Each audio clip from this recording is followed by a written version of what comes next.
हाय, class ninth में हो, सिर्फ और सिर्फ 2 महीने बचे हैं। डर लग रहा है, टेंशन हो रहा है, बिकॉज पढ़ा नहीं है, कुछ समझ ही नहीं आ रहा है क्या करूं। एसएसटी की 4-4 सब्जेक्ट्स हैं, साइंस के 3-3 सब्जेक्ट्स हैं, फिजिक्स केमिस्ट्री बायोलॉजी, बायो के डायग्राम्स, बायो की थ्योरी याद नहीं हो रही है, केमिस्ट्री की रिएक्शंस याद नहीं हो रही है, फिजिक्स के न्यूमेरिकल सर के ऊपर से जा रहे हैं, मैथ्स का ज्योमेट्री वाला पार्ट तो पल्ले ही नहीं पड़ रहा। ट्राइंगल्स, लाइंस एंड एंगल्स, क्वाड्रिलैटरल्स, कहां वो क्लास 8 की इजी इजी चीजें होती थी, कहां मैं ये क्लास 9 पे फंस गया। अगर तुम ऐसा फील कर रहे हो तो एकदम सही वीडियो में आ गए हो। आज मैं तुम सभी क्लास 9 के स्टूडेंट्स को 45 डेज की एक ऐसी स्ट्रैटेजी देने वाला हूं जो अगर तुमने फॉलो कर ली ना, अभी भी तुम लोग 90%, 95% अपने ड्रीम परसेंटेज तक जा सकते हो। ठीक है, लास्ट तक इस वीडियो को देखना, जो मैं बातें बता रहा हूं प्लीज उसको ध्यान से सुनना, एंड लगे तो प्लीज उसको फॉलो करना। अभी तक तुमने कुछ पढ़ा है नहीं पढ़ा, इस बात से कोई फर्क नहीं पड़ता। एक बार फिर से मैं ये बात बोल रहा हूं, अभी तक तुमने कुछ पढ़ा है नहीं पढ़ा, इस बात से कोई फर्क नहीं पड़ता। फर्क इस बात से पड़ता है कि अब तुम करना चाहते हो कि नहीं। और अगर अब तुम करना चाहते हो, एक बार कमेंट बॉक्स पे अपने लिए एक प्रॉमिस कर दो, अपना नाम लिख के, कि मैं, जो भी तुम्हारा नाम है, क्लास 9th में अच्छे परसेंटेज स्कोर करूंगी या करूंगा।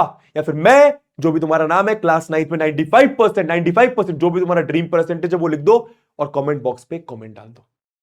इससे ना, जब तुम कहीं पे कोई चीज लिख देते हो ना, वो चीज तुम्हारे मन में बैठ जाती है। ठीक है, स्टार्ट करें। सबसे पहली बात, ऑब्वियस सी बात है, थोड़ा सा डिफिकल्ट होगा ये चीज, ठीक है ना। लेकिन एक चीज अगर तुम फॉलो करोगे ना, काम बन जाएगा।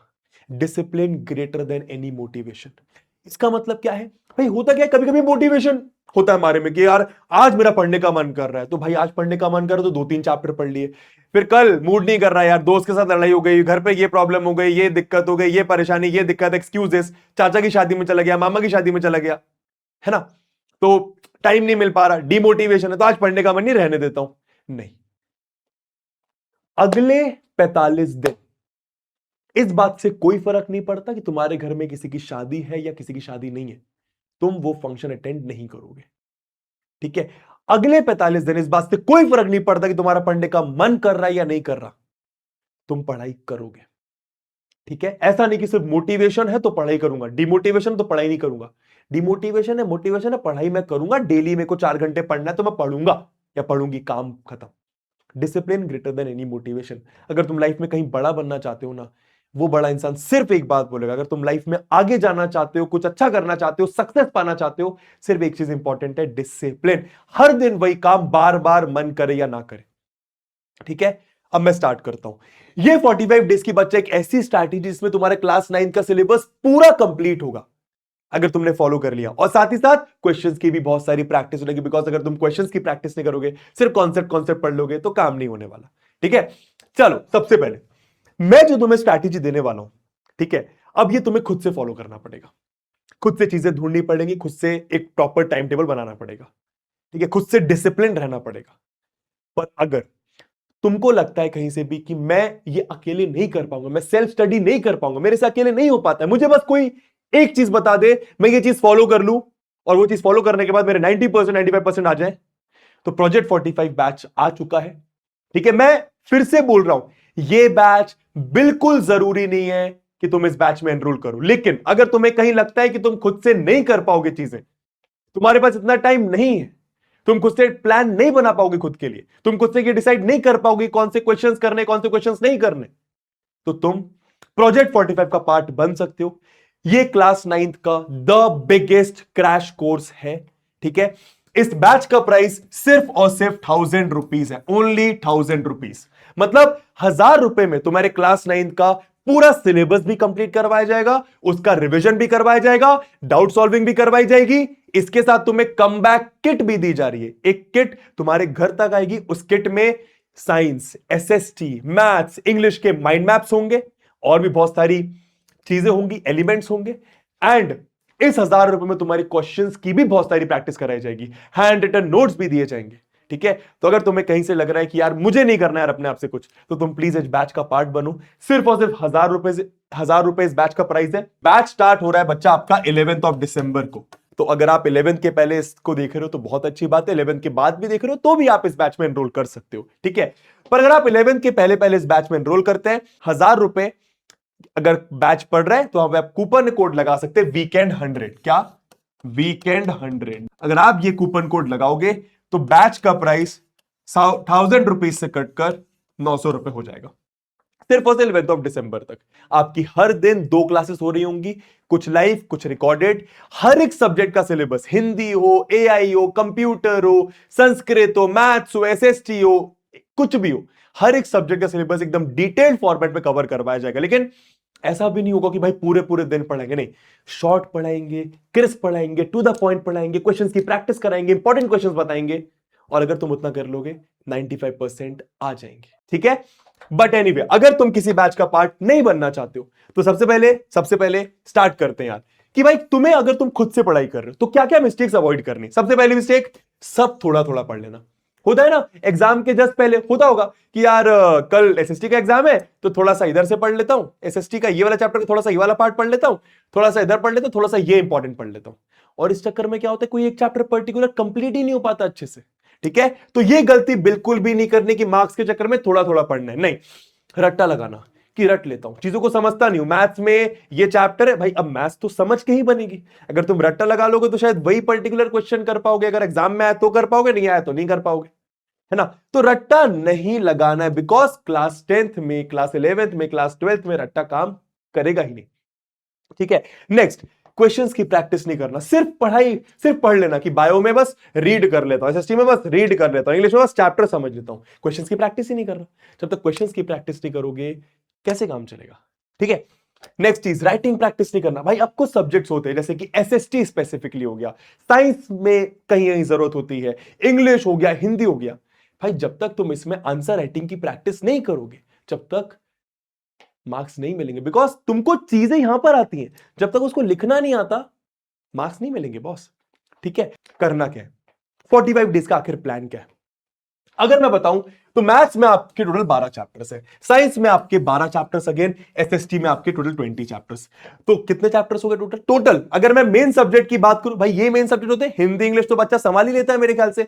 अगर मैं मेन बात करूं तो ये हो गए आपके 44 चैप्टर्स, और आपके पास दिन कितने, 45। अब थोड़ा सा मोटिवेशन आया, 45 डेज में अगर आप 44 डेज तक डेली एक चैप्टर करो, डेली एक चैप्टर, आपका सिलेबस बहुत इजीली खत्म हो जाएगा। और हिंदी इंग्लिश के लिए तुम टाइम निकाल ही लोगे। जब एक बार तुम्हारा रिदम बन गया ना कि भाई अब तुम पढ़ने लगे हो, 7 दिन पढ़ लिया, तब रिदम बनने लगेगा, हिंदी इंग्लिश के तुम अलग से टाइम निकाल ही लोगे। तो भाई हमारा जो एम है वो है पर डे एक चैप्टर, हमको हर दिन एक चैप्टर कंप्लीट करना है, एसएसटी, मैथ्स या फिर साइंस का। साथ में अगर टाइम मिले तो हिंदी इंग्लिश। भाई कभी कभी होगा ना कि मैथ्स का बहुत इजी से चैप्टर फंस जाएगा, जैसे कि कोऑर्डिनेट ज्योमेट्री, वो तो आधे घंटे का चैप्टर है, तो उस दिन आधे घंटे के साथ साथ हिंदी इंग्लिश कंप्लीट कर लेना। कभी कभी ऐसा होगा कि भाई एसएसटी का इकोनॉमिक्स का बहुत छोटा सा चैप्टर है, भाई 1 घंटे में उसको रफा दफा करके हिंदी इंग्लिश पढ़ लेना। समझ में आ रहा है? तो प्लान बस यही है, per day single chapter. Easy लग रहा है? अब करना क्या है, इसको कंप्लीट कैसे करना है। अच्छा वन शॉट देखो, यूट्यूब पर तुम्हारे फेवरेट टीचर, सभी फेवरेट टीचर्स के इतने प्यारे प्यारे वन शॉट्स पढ़े हैं कि अगर आप हर चैप्टर के लिए वो एक वन शॉट देख लो तुम्हारा काम हो जाएगा। और मैं बोलूंगा प्लीज अच्छा वन शॉट देखना। अच्छे वन शॉट का मतलब क्या है, अब भाई मानो अगर तुम्हें लाइन्स एंड एंगल्स मैथ्स का एक चैप्टर है, किसी ने 1 घंटे में पढ़ा रखा है, तो भाई उसने नहीं पढ़ाया होगा अच्छे से, और अगर पढ़ाया होगा तो सिर्फ कॉन्सेप्ट बताए होंगे, ऊपर ऊपर से चीजें बताई होंगी, क्वेश्चन की प्रैक्टिस कराई नहीं होगी। तो अच्छे वन शॉट का मतलब होता है कि भाई अगर लाइन्स एंड एंगल्स चैप्टर है तो उसमें 2 से 3 घंटा 4 घंटा लगेगा ही लगेगा। और उस एक अच्छे वन शॉट में एनसीईआरटी भी पूरी कवर्ड होगी। उस वन शॉट को देखने के बाद तुम आरडी शर्मा के भी क्वेश्चंस कर सकते हो। उस वन शॉट को देखने के बाद तुम्हें अपने साइड से कुछ नहीं करना पड़ेगा, बिकॉज सब कुछ उसी में होगा, क्वेश्चन की प्रैक्टिस, इंपॉर्टेंट कॉन्सेप्ट, सारी चीजें, ठीक है। तो मैथ्स के लिए तो मैं तुम्हें अपने वन शॉट सजेस्ट करूंगा, मेरा नाम डालो, चैप्टर का नाम डालो, आपको वन शॉट मिल जाएगा। मेरे चैनल पर भी मिल जाएगा, Hrithik Mishra 9th 10th 10th पर, ठीक है। नेक्स्ट चीज, अब और क्या करना है ये मैं बता रहा हूं स्पेसिफिकली आपको एसएसटी और साइंस के लिए, ठीक है। जब आप एक अच्छा वन शॉट देख लो, उसके बाद क्या करो, जो तुम कोई ना कोई रिफ्रेशर साइंस या फिर एसएसटी की यूज कर रहे होगे, 100% यूज कर रहे होगे, सैंपल पेपर्स यूज कर रहे होगे, ठीक है। करना क्या है, मानो आपने एसएसटी का एक चैप्टर वन शॉट से कंप्लीट कर लिया, अब तुम्हारे दिमाग में सारी चीजें आ गई, भाई इस चैप्टर में ये हुआ था, फलाना ढिमकाना ये हुआ था, ठीक है।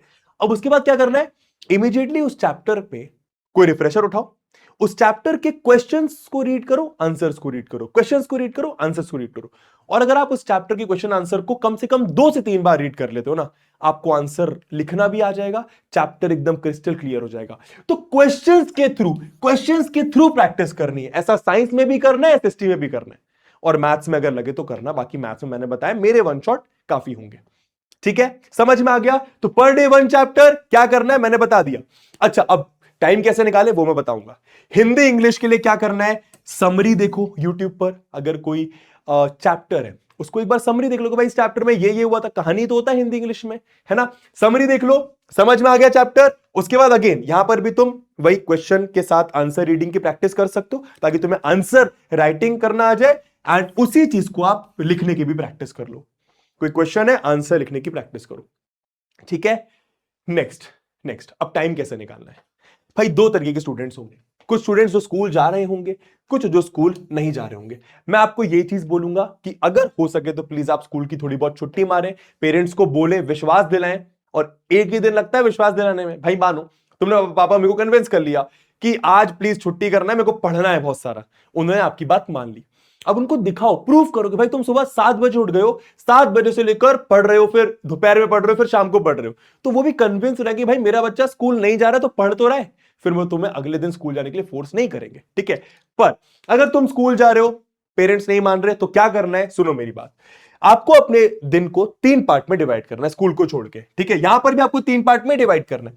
अब यहां पर तुम स्कूल से आ गए, 1-1.5 घंटा रेस्ट कर लिया, 1.5 घंटे की सेटिंग लगाओ। अब वैसे मैं हमेशा एडवाइस करता हूं 45 मिनट 30 मिनट्स, पर अब तुम्हारे पास टाइम कम बचा है, तो 1.5 घंटे की सेटिंग लगाओ। 4 से 5:30 थोड़ा सा पढ़ाई करो।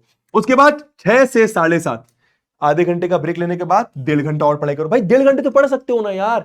और उसके बाद 1.5 घंटे का ब्रेक लेने के बाद 9 से 10:30 में क्वेश्चंस की प्रैक्टिस कर लो।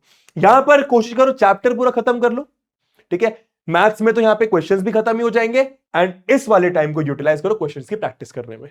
और कभी भी आपको लग रहा है कि भाई ये वाले स्लॉट में ही चैप्टर खत्म हो गया, तो ये दोनों स्लॉट को हिंदी इंग्लिश में दे दो।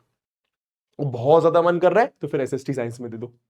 ठीक है, अगर आप स्कूल की छुट्टी मार सकते हो तो बहुत अच्छी बात है भाई। सुबह 1.5 घंटे पढ़ो, आफ्टरनून 1.5 घंटे पढ़ो, इवनिंग में 1.5 घंटे पढ़ो। अब ये तुम अपने हिसाब से कर सकते हो, लेकिन एक चीज एडवाइस करूंगा, ऐसा नहीं करना कि सुबह 7 बजे उठ रहा हूं तो 7 बजे पढ़ूंगा, कल 9 बजे तो 9 बजे पढ़ूंगा। नहीं, एक टाइम डिसाइड करो। सुबह 9 से 10:30 पढ़ रहे हो तो हर दिन 9 से 10:30 पढ़ो। आफ्टरनून में अगर 2 बजे से लेकर 3:30 तक पढ़ो, 2 से 3:30 ही पढ़ो। अगर इवनिंग में 7 से 8:30 पढ़ रहे हो तो इवनिंग में 7 से 8:30 ही पढ़ो। टाइम को चेंज मत करो।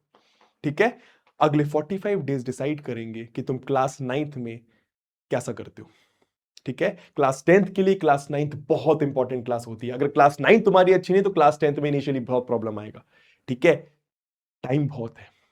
ठीक है, हमें लगता है, बस हम सोचते रह जाते हैं कि यार सिलेबस ज्यादा, टाइम ज्यादा, फोन चलाने लगते हैं, और फिर फोन चलाते जाते भूल जाते हैं कि भाई इतना सारा सिलेबस है, और फिर वही वही टेंशन, वही लूप में फंस जाते हैं कि यार कुछ हो नहीं रहा है, कुछ समझ नहीं आ रहा है। एक्सक्यूजेस देने से बच्चा कोई आदमी बड़ा नहीं बनता है। एक्सक्यूजेस देने से बच्चा तो सक्सेस तक नहीं पहुंच पाएगा। काम करना पड़ेगा, काम करना पड़ेगा, मन करे नहीं करे, अगले 45 दिन तेरे हैं। ठीक है, अगर अपने साइड से सेल्फ स्टडी नहीं करनी, मैंने बता दिया, प्रोजेक्ट 45 इज हियर, बैच का लिंक मैं नीचे लगा दूंगा। बाकी पीडब्ल्यू ऐप में जाके प्रोजेक्ट 45 क्लास 9 सर्च करोगे, वहां पे भी तुम बैच का पार्ट बन सकते हो। बैच तुम्हारा स्टार्ट हो रहा है 11 दिसंबर को। ठीक है, इस बैच में आने के बाद तुम्हें अपने लिए कुछ करने की जरूरत नहीं है, बस डेली 2 क्लासेस अटेंड करना है, क्लास में जो बताया जा रहा है उसको फॉलो करना है, खत्म बात। ठीक है, everything will be taken care. चलो, ऑल द बेस्ट।